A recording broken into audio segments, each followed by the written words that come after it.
the ladder of success is never crowded at the top. Chapter 11. Power of the Mastermind, the Driving Force. The ninth step toward riches. Power is essential for success in the accumulation of money. Plans are useless without sufficient power to turn them into action. This chapter will describe the method by which an individual may attain and apply power. Power may be defined as organized and intelligently directed knowledge. Power, as the term is used here, refers to organized effort, sufficient to enable an individual to transmute desire into its monetary equivalent. Organized effort is produced through the coordination of effort of two or more people who work toward a definite end in a spirit of harmony. Power is required to accumulate money. Power is necessary to keep the money after it has been accumulated. How can power be acquired? If power is organized knowledge, let us examine the sources of knowledge. Infinite intelligence. This source of knowledge may be accessed with the aid of creative imagination through the subconscious mind, as described in the previous chapters on faith, autosuggestion, and imagination, and as will be elaborated on in Chapter 13, the subconscious mind, and Chapter 14, the brain. Accumulated experience. The accumulated experience of humanity may be found in any well-equipped public library. An important part of this accumulated experience is taught in public schools and colleges, where it has been classified and organized. Editor's comment. The computer revolution and the Internet have had a profound effect upon the quantity of information available and on the ease of access and ability to organize that information. This is the end of the editor's comment. Experiment and research. In the field of science, and in practically every other walk of life, people are gathering, classifying, and organizing new facts daily. This is the source to which you must turn when knowledge is not available through accumulated experience. Here, too, the creative imagination must often be used. Editor's comment. Today, because of the computer revolution and the Internet, publishing and dissemination of information happens so quickly that there is almost no lag time between experiment or research and the integration of those results into available knowledge. This is the end of the editor's comment. Knowledge may be acquired from any of the foregoing sources. It may be converted into power by organizing it into definite plans and by putting those plans into action. If you examine the three sources of knowledge, you will see how difficult it would be if you had to depend upon just your own efforts to assemble all the knowledge you need and turn it into definite plans of action. If your plans are big and comprehensive, generally you will have to get others to cooperate with you if you are going to organize your knowledge so that you can turn your plans into power. Gaining power through the mastermind. The mastermind may be defined as coordination of knowledge and effort in a spirit of harmony between two or more people for the attainment of a definite purpose. No individual may have great power without utilizing the mastermind. In Chapter 8, Organized Planning, I commented on how to create plans for translating desire into its monetary equivalent. If you carry out these instructions with persistence and intelligence, and use discrimination in choosing your mastermind group, your objective will have been halfway reached even before you begin to recognize it. Editor's comments. In the following section, Hill describes the two kinds of power that an individual can access by assembling a mastermind alliance and working with that group. The first kind of power that he mentions is economic power, which needs no comment from the editors. However, to describe the second kind of power, for want of a better term, Hill uses the term psychic. Because this word has taken on connotations that Hill never intended, this concept deserves clarification before you read on. As is obvious throughout this book, Napoleon Hill was a very practical man. His use of the word psychic in this chapter has nothing to do with seances, fortune-telling, magic, or any other aspect of the paranormal. The word psychic is defined as of or pertaining to the human mind, and Hill uses the term to describe something pertaining to the mind that everyone reading this book has experienced.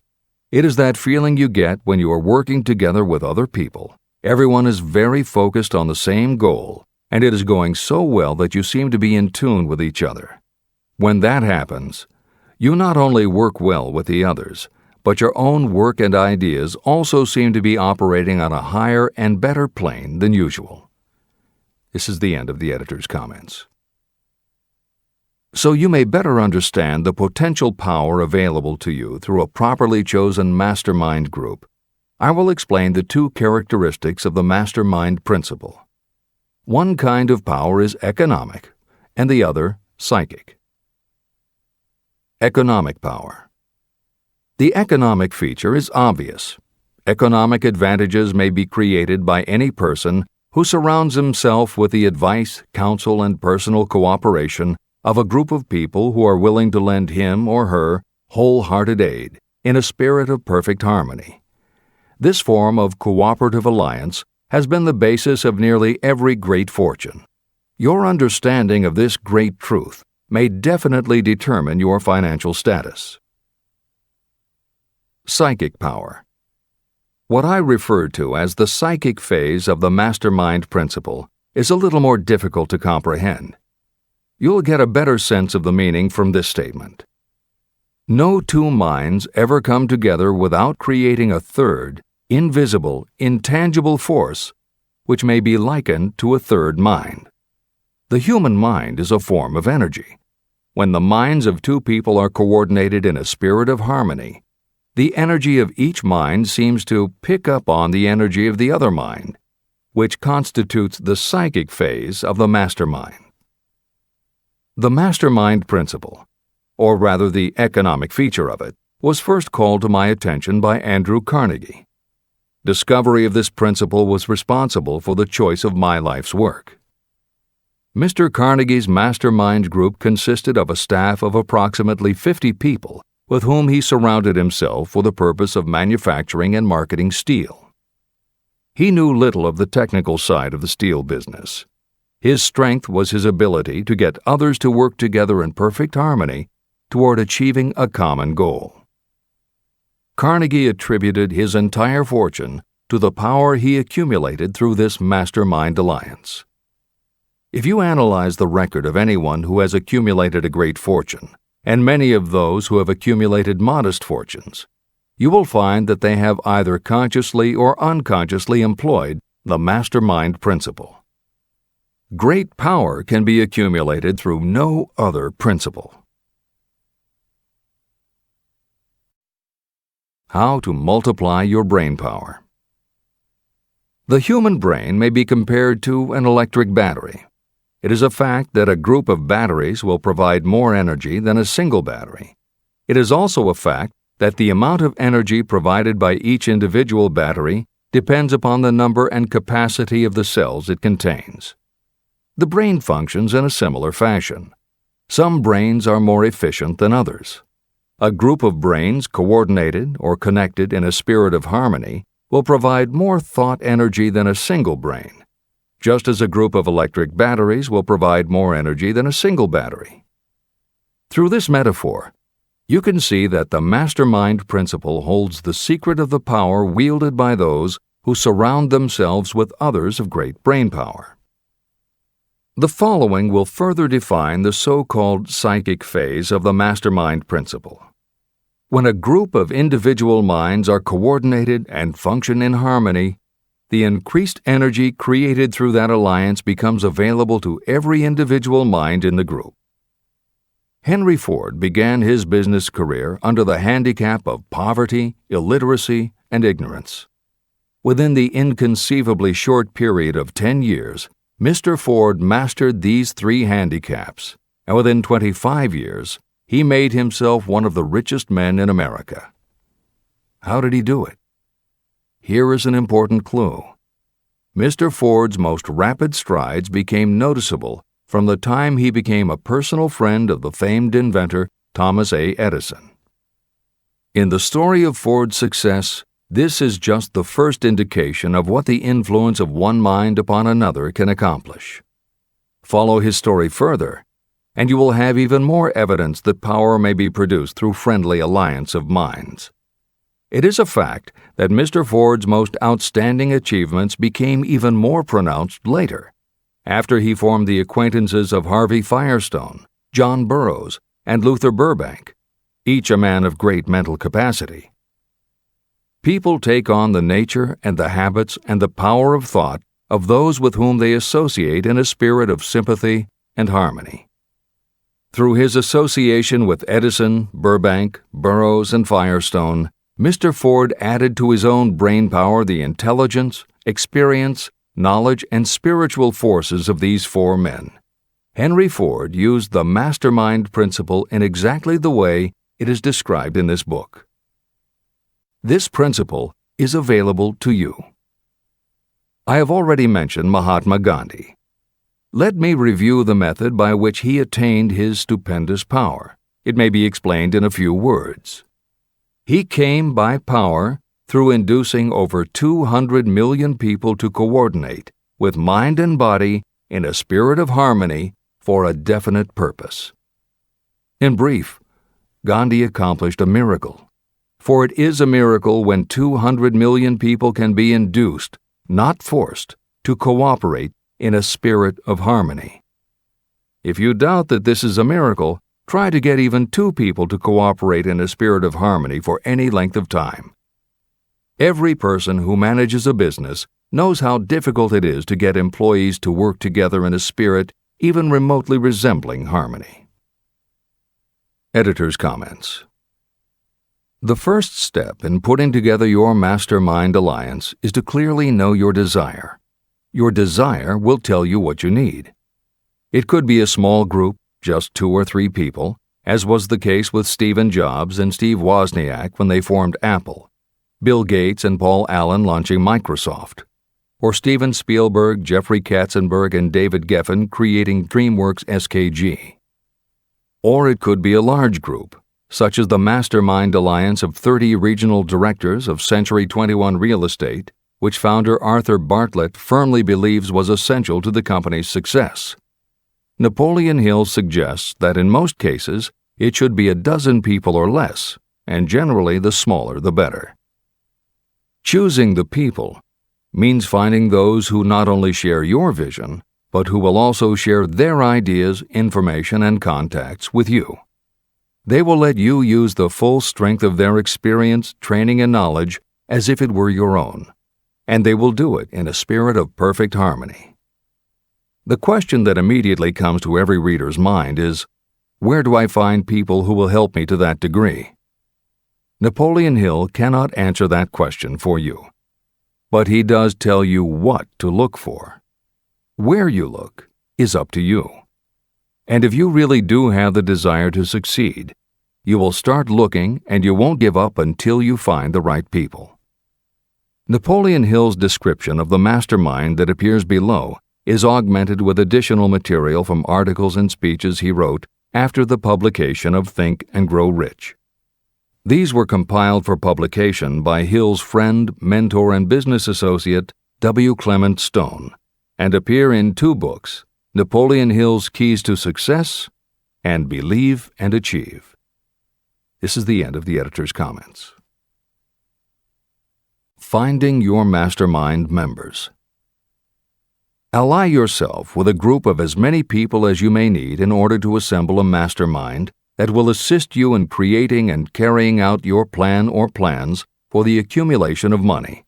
Compliance with this instruction is absolutely essential. Choose to associate with people who share common values, goals, and interests, yet who each have a strong desire to contribute to the overall effort. Trial and error will be part of the process, but there are 2 qualities to keep foremost in your mind. The first is ability to do the job. Do not select people for your alliance merely because you know them and like them. Such people are valuable to you because they improve the quality of your life, but they are not necessarily suited to a mastermind alliance. Your best friend may not be the most knowledgeable marketing professional, but perhaps he or she can introduce you to someone who is. The second quality is the ability to work in a spirit of harmony with others. There must be a complete meeting of minds without any reservations. Personal ambition must be subordinate to the achievement of the purpose of the alliance. This includes your own. You must also insist upon confidentiality. Some people can give away an idea simply because they love to talk. You don't need them in your group. Attune yourself to every member of the group. Try to imagine how you would react in a given situation if you were in his or her shoes. Pay attention to body language. Sometimes facial expressions and movements say far more about what a person feels than the words that come out of his or her mouth. Be sensitive to what is not being said. Sometimes what is left out is far more important than what is included. Don't try to force the group along too quickly. Allow for those who want to test ideas by playing devil's advocate. Compensating your mastermind. Before forming your mastermind alliance, decide what advantages and benefits you may offer the individual members of your group in return for their cooperation. No one will work indefinitely without some form of compensation. No intelligent person should request or expect another to work without adequate compensation. Wealth will obviously have the most appeal to your members. Be fair and generous in your offer. Recognition and self-expression may be just as important as money to some of your members. Remember that in such partnerships, the principle of going the extra mile, doing more and better than paid for, is especially important. As the leader, you should set an example for the others to follow. Each member must agree at the outset on the contribution each will make and on the division of benefits and profits. Otherwise, be assured that dissension will arise, you will have wasted everyone's time, you will ruin friendships, and your venture will be destroyed. Meeting with your mastermind. Arrange to meet with the members of your mastermind group at least twice a week, and more often if possible, until you have jointly perfected the necessary plan or plans for the accumulation of money. The first meeting will be involved in sorting out strengths and weaknesses, and in fine-tuning your plans. Your alliance must be active to do any good. Establish specific responsibilities and action steps to be taken. As your mastermind matures and harmony grows among the members, you will find that the meetings create a flow of ideas into every member's mind. Don't let the meetings become so regular and formalized that they inhibit phone calls and other less formal contact. Mastermind maintenance. Maintain perfect harmony between yourself and every member of your mastermind group. If you fail to carry out this instruction to the letter, you may expect to meet with failure. The mastermind principle cannot work where perfect harmony does not prevail. Create a non-threatening environment. Explore all ideas with equal interest and concern for the originator's feelings. Everyone must deal with everyone else on a completely ethical basis. No member should seek unfair advantage at the expense of others. As the leader, you must inspire confidence in your members by your dedication to your desire, which is the object of the group. The members must know with certainty that you are reliable, trustworthy, and loyal. When you are finally ready to present the results of your efforts to investors, buyers, or the public, you may face your greatest leadership challenge in maintaining the harmony of your mastermind. The group's efforts will now be judged by outsiders, and facing judgment takes courage and persistence. The courage of separate individuals is nothing compared with that of a united team. The more you are able to maintain harmony, the greater the power, and the greater the power, the more resistance you can overcome. marriage, and the mastermind. A mastermind alliance with the person you love most deeply is of untold importance. If you are married and have not built your relationship on the same principles of harmony that are crucial to any alliance, you may have some reselling to do with your spouse. Set aside time each day to talk about what you want to achieve and how you are going about it.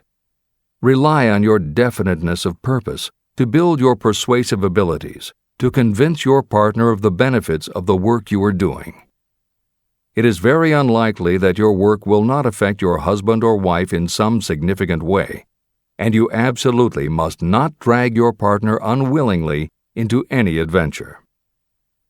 Build your mastermind alliance into your marriage from the start, and it will steady and support you through the darkest moments. In fact, your whole family should be incorporated into your alliance. Lack of harmony at home can easily spill over elsewhere. A united family is a great team. The Mastermind and Infinite Intelligence. The list of sources from which you can get power is headed by infinite intelligence. When two or more people coordinate in a spirit of harmony and work toward a definite objective, they place themselves in position to absorb power directly from that great universal storehouse that I refer to as infinite intelligence. This is the greatest of all sources of power. It is the source to which geniuses and great leaders turn, whether they may be conscious of the fact or not. In Chapter 13, The Subconscious Mind, and Chapter 14, The Brain, the methods for accessing infinite intelligence will be described in greater detail.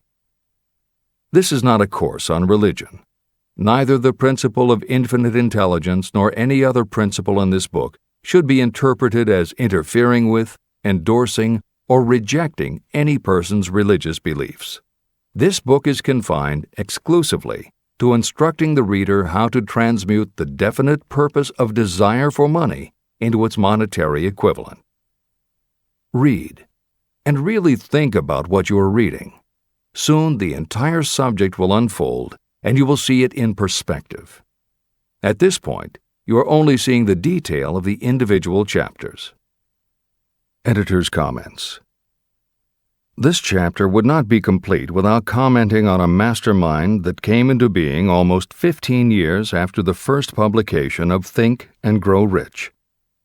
Napoleon Hill's own mastermind alliance with multimillionaire businessman and philanthropist W. Clement Stone. On May 2, 1951, at the age of 67, Napoleon Hill and his wife Annie Lou agreed it was time for Napoleon to think about retiring. They decided to begin by cutting back on his speaking engagements after he completed the lectures that were already on his calendar, including one he was scheduled to give a few weeks later in Chicago. Unbeknownst to them, at that event W. Clement Stone had prearranged to sit at the head table next to Napoleon Hill. Like Hill, Stone had been born into poverty. At the age of 6, he started selling newspapers to help pay the rent, and by 13, he owned his own stand. By 16, he was selling insurance, and by 20, he'd managed to scrape together $100, which he used to start his own insurance agency. Stone was a consummate salesman and motivator, and his company was growing very nicely. Then in 1938, he read Think and Grow Rich, and was so inspired by it that he bought a copy for every one of his employees and continued to do so for each new person who joined his company. Over the years, this amounted to thousands of copies. When Stone was introduced to Hill, he told him about all the copies he had purchased of Think and Grow Rich and said that he firmly believed it was Hill's book that had transformed his sales force and turned his company from modest to extraordinary success. Napoleon Hill and W. Clement Stone found that they were in such complete accord that by the end of their first meeting, Hill had decided to postpone his retirement and join with Stone in a venture dedicated to creating a better world for this and future generations. Within a year, they launched Napoleon Hill Associates.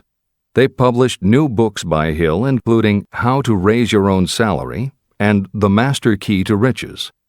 They reissued Hill's earlier bestsellers, and they co-authored a new bestseller, Success Through a Positive Mental Attitude.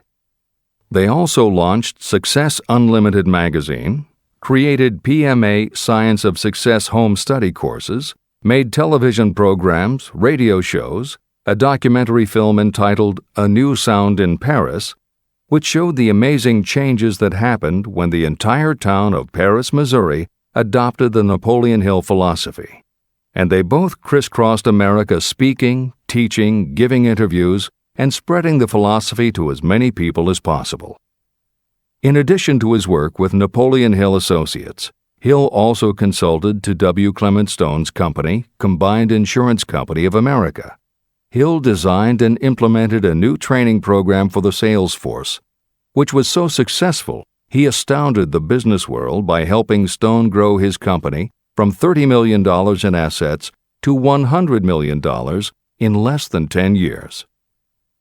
When W. Clement Stone passed away in 2002, his company, now known as Aon Corporation, had revenues of $2 billion a year. W. Clement Stone had personally given more than $275 million to various charitable and philanthropic organizations. There has perhaps never been a greater example of coordination of knowledge and effort in a spirit of harmony between two or more people for the attainment of a definite purpose.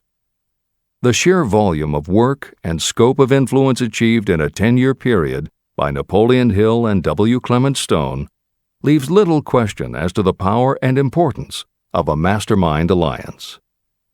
This is the end of the editor's comments. The power of positive emotions. Money is shy and elusive. It must be wooed and won by methods not unlike those used by a determined lover. And the power you use in the wooing of money is not greatly different from what you use to attract the one you love. It is the power of positive emotion. That power, when successfully used in the pursuit of money, must be mixed with faith. It must be mixed with desire. It must be mixed with persistence. It must be applied through a plan, and that plan must be set into action.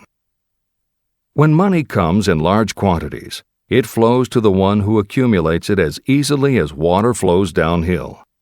There exists a great unseen stream of power, which may be compared to a river that flows in two directions. One side flows in one direction, carrying all who get into that side of the stream onward and upward to wealth. The other side flows in the opposite direction, carrying all who are unfortunate enough to get into it and can't pull themselves out downward to misery and poverty. Everyone who has accumulated a great fortune has recognized the existence of this stream of life. It consists of one's thinking process. Positive emotions form the side of the stream that carries you to fortune. Negative emotions form the side that carries you down to poverty. This is a point of great importance to the person who is following this book with the object of accumulating a fortune. If you are caught in the side of the stream of power that leads to poverty, this book will serve as an oar by which you may propel yourself over into the other side of the stream. But it can serve you only through application and use. Merely reading and passing judgment on it, either one way or another, will be of no benefit to you. Poverty and riches can change places, but when riches take the place of poverty, the change only happens through well-conceived and carefully executed plans. The same is not true of poverty. Poverty needs no plan. It needs no one to help it because it is bold and ruthless. Riches are shy and timid. They have to be attracted.